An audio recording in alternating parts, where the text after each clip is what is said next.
بسم الله الرحمن الرحيم. الحمد لله رب العالمين، وصلى الله وسلم على سيدنا محمد وعلى آله وصحبه أجمعين. اللهم وفقنا لما تحبه وترضاه. إلهي وترضاه إلهي ومهد سبحانه وتعالى. كلمة بانكورن أرنكي فؤاد دقائق سنة. كلمة بانكورن فؤاد أرنكي سو أنا سألت ولا بقيبود قيبنا وإنساني ووحي كسابسن قفك آدمها إن لو ترو آدمي نمدين اللي تحقليو نحريس ضد نمين يجرتو وقيب تلواد فؤاد ومركا لقاها الله حكم محكمة دي حكم مركا لقاها الله وحباد جيستي وحباد لقولي هي وحكم بالردية مركا لقاها لنا وقيب كلويان marka waa qayb insaani oo bani aadamnimada ku saabsan iyo qayb ku saabsan defaado dambi baad gashay sida nimankaasi sheegayaan. haddii aan qaybta hore ku horeeyo aadaminimada ee adduunka dadka xataa ilaahay aan rumaysnayn ee ilaahay beeniyay waxaan heshiis ku nahay naga dhaxeeya adduunka gabi waxa heshiis lagu yahay qofka in loo turo oo loo naxariisto oo loogu naxariisto aadaminimo inuu aadami yahay. adduunka oo dhan heshiis baa lagu yahay. waa waxa la yiraahdo l'humain, il faut être humain. waa inaad noqoto insaan, waa inaad noqoto bani aadamnimo. adduunka heshiis baa lagu yahay in qofka ayadoon loo eegin midabkiisa, luqada uu ku hadlayo, adduunka meesha uu ka degan yahay, sida uu yahay ayadoon loo eegin qofka in insaan loogu naxariisto. sidaa markaan ka hadalo fu'aad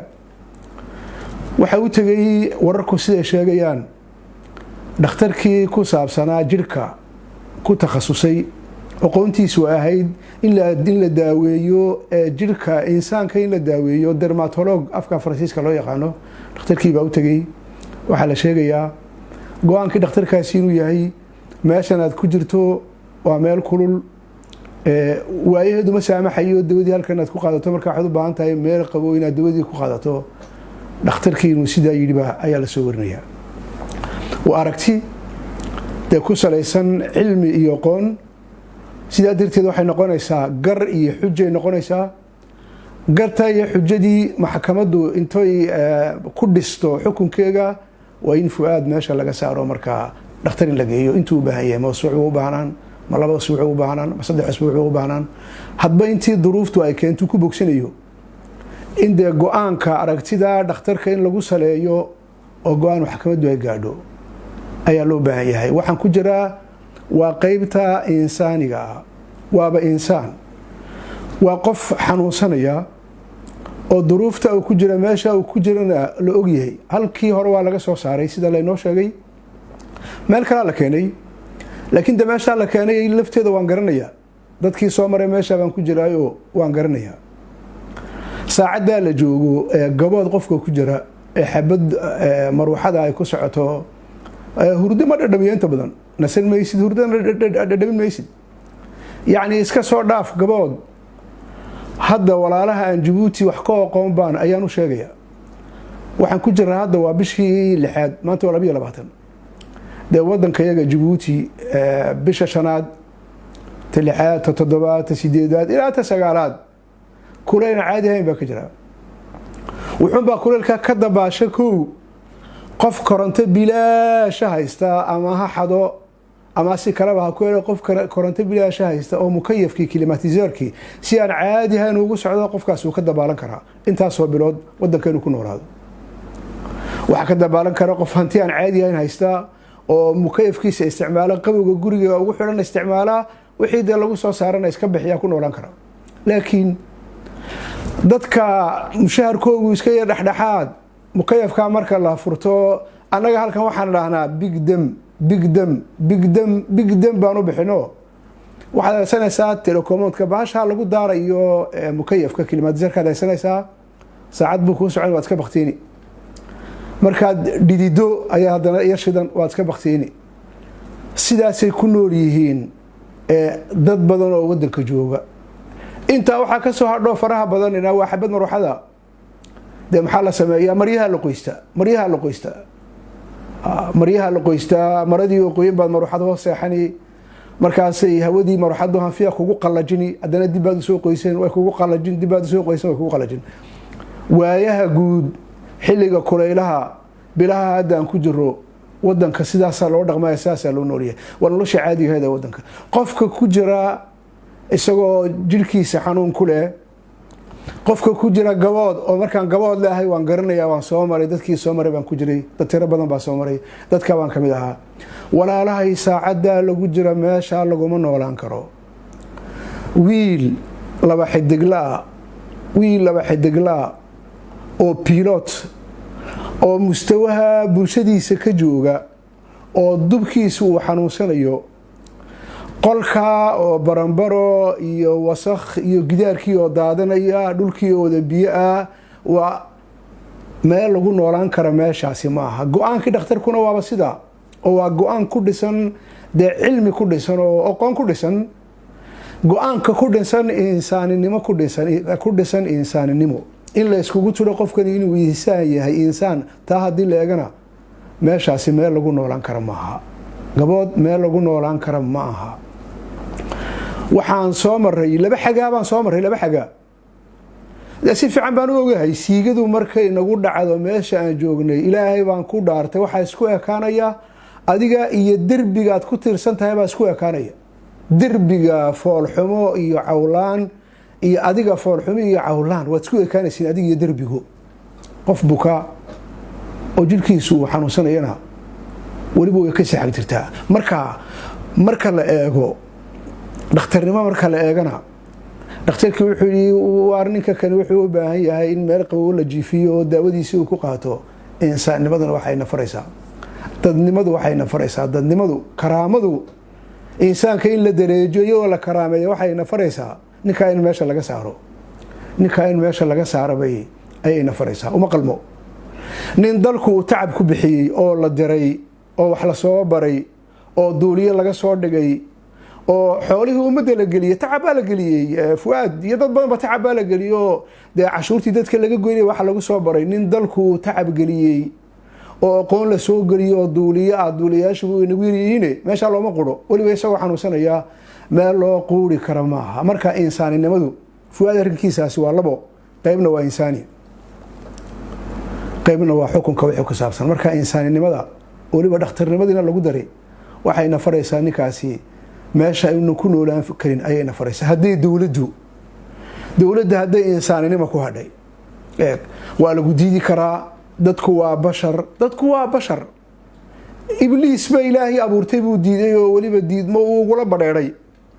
ibliis maaha milyaar iyo 6 milyaar iyo 7 milyaar oo dhowdhowba caalamka ku nool inta ilaahay diidan baa ka badan inta ilaahay ogol haddana ilaahay wuu arjaaqa subaxii la keenaba ilaahay wuu arjaaqa ilaahay wuu raashin siiyaa ilaahay caafimaadkiisu ayuu siiyaa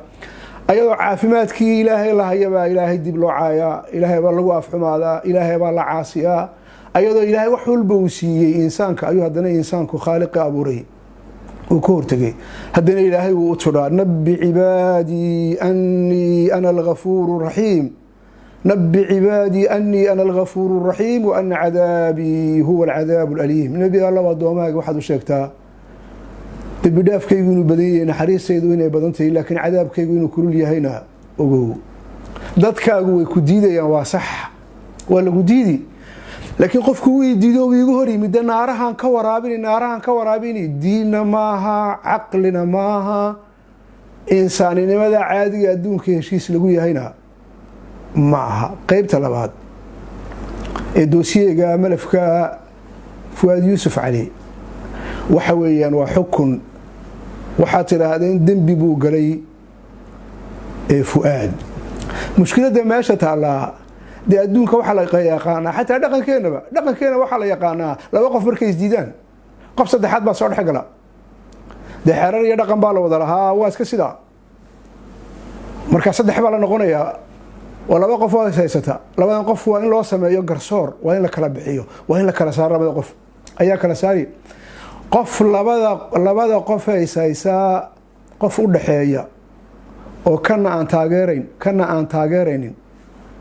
ayaa soo dhaxgalaa marka waxay yiraahdaan waa qof neutre il faut que la justice soit impartiale garsooridu waa inayna cidnaba u xaqlinin waa inayna cidnaba taageero siinin marka qof saddexaad baa yimaado qofkan xaqiisana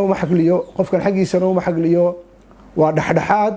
isagoo arrinkaas ku haystaan ka dhaxdhaxaada ayuu xukun buu ridaa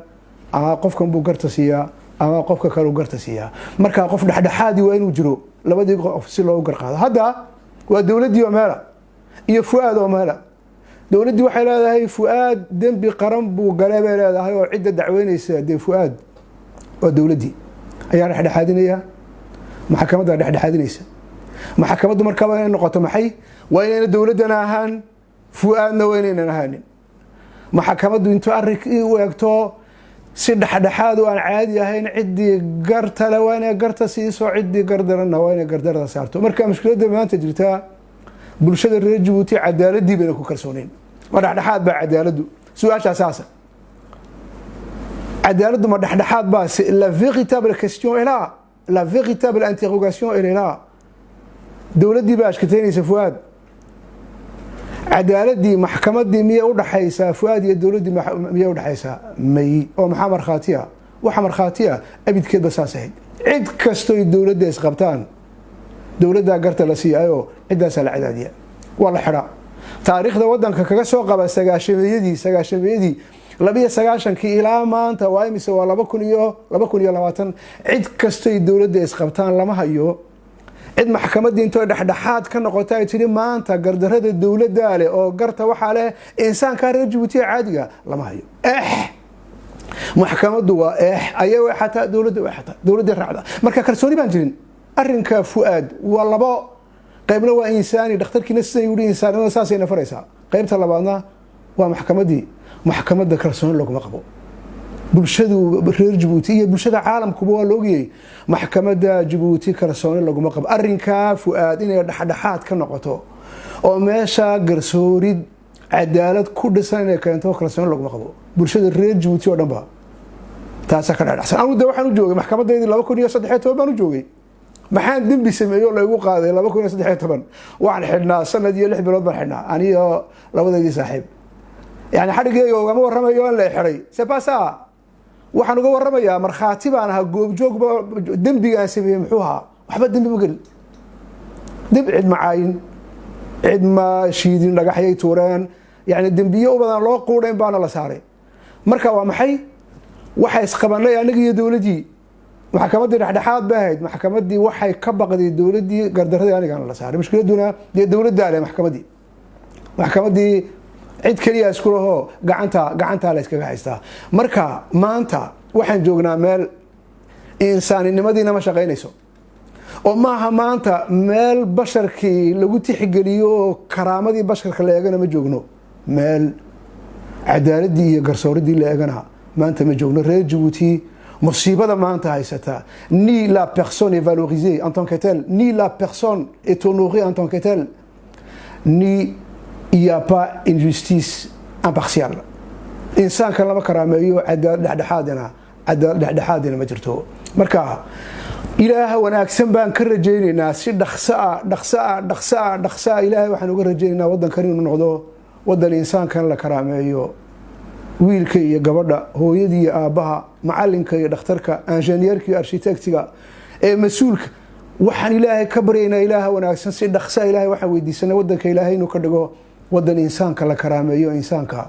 ilaaha wanaagsan si dhaqsaa waxaan uga baryaynaa wadanka ilaahay inuu ka dhigo wadan la helo garsoorido basharka iyo dawladdu markay isqabato cadaalad u kala garqaado oo garta cidii la siisa in ilaahay wadanka ka dhigo ayaan ilaahay ka baryaynaa waxaan ku leeyahay Fuaad iyo qaraabadiisa dhow iyo reer Djiboutina Fuaad uu naga wada maqan yahay hala sabro hala dadaalo niyada hala adkeeyo niyada hala adkeeyo hala sabro hala dadaalo deeqa ciise runtii deeqa waa dirsi deeqa c'est une leçon vivante pour les filles djiboutiennes pour les femmes djiboutiennes deeqa waa 10 waxa la yiraahdaa ficilku goormuu qiimo leeyahay hadalku goormuu qiimo leeyahay hantidan goormay qiimo leedahay ficil wuxuu qiimo leeyahay xilligiisii markuu yimaado xilligiisii adduunkan waxay qiimo leedahay xilligeedii markay timaado talabaad qaadi waxay qiimo leedahay xilligeedii markay timaado haddii tallaabadu xilligeeda haddii ka soo degdegtana qiimo ma laha xilligeega haddii kadib dhacdana qiimo ma laha ficilku xilligiisa hadduu ka soo degdego xilligii loo baahnaa hadduu ka soo hor dhacana qiimo fara badan ma laha ficilku xilligii loo baahnaa hadduu kadib dhacana qiimo fara badan ma laha wuxuu ficilku fiican yahay xilligii loo baahnaa inuu dhaco deeqa ficilkeedu wuxuu dhacay xilligii loo baahnaa buu dhacay ficiltan xilligii loo baahnaa ficiltan in gobonimada gabdhaha reer Djibouti ay leeyihiin in la muujiyo oo la isku dhiga kaamera oo la sameeyo in action noble un geste noble un acte noble xilligii loo baahnaa ayuu dhacay ficilkii deeqa way ficiltantay waxay tusay gabdhaha reer Djibouti iyo gabdhaha caalamkaba inay jirto gabar reer Djibouti oo dadnimo leh oo damqasho leh oo may taqaana waliba may u oranaysaa d'une manière sublime très très noble si dadnimo iyo qurux iyo reer magaalnimo ay ku dhaahan tahay ayaa ficilka ay riday deeqa waxilli loo baahnaa bay ridayo ça a fait un écho phénoménal waxay samaysay dhawaaq aan caadi ahayn ayay samaysay waxay cashar u dhigtay deeqa hablaha reer Djibouti oo qaarkood ay labiskooga iyo maakiyaashkooga iyo xamuuradooda iyo habeenkooda iyo badeecadooda iyo jaadkooga hablaha qaar xilliga ay ku mashquulsan yihiin ay ku wareersan yihiin ayaa waxay dhigtay deeqa runtii ficil xilligiisii dhacay oo waliba u dhacay d'une manière très sublime si aad u qiimo badan hablahaas ay u dhigtay cashar wanaagsan deeqa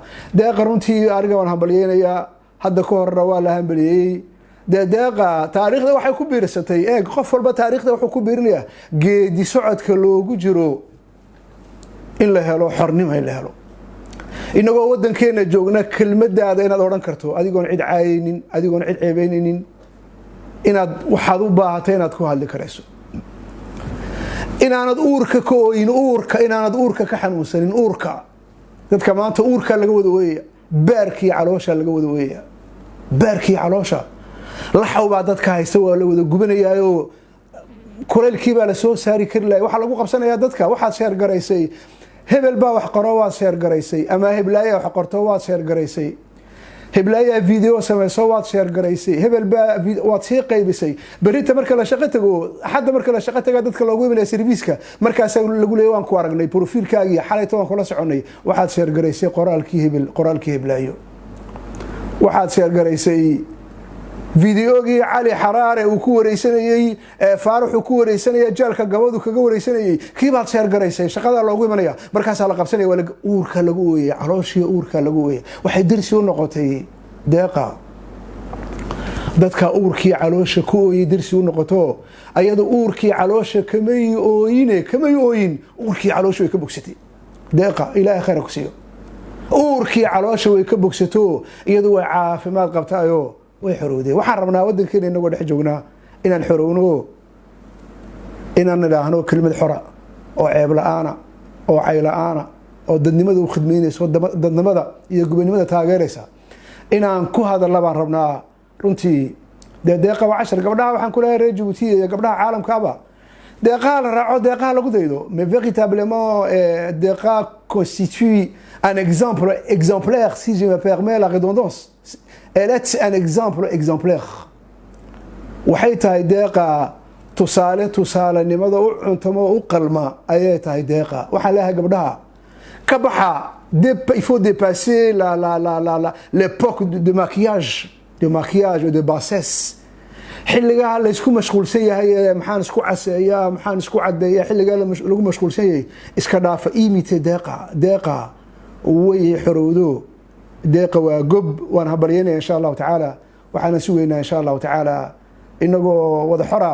oo talaabadeena u xora oo hadalkeena u xora ayaa ilaahay ka rajaynaa barakallahu fiikum wa jazaakumullahu khayran assalamu alaykum wa rahmatullah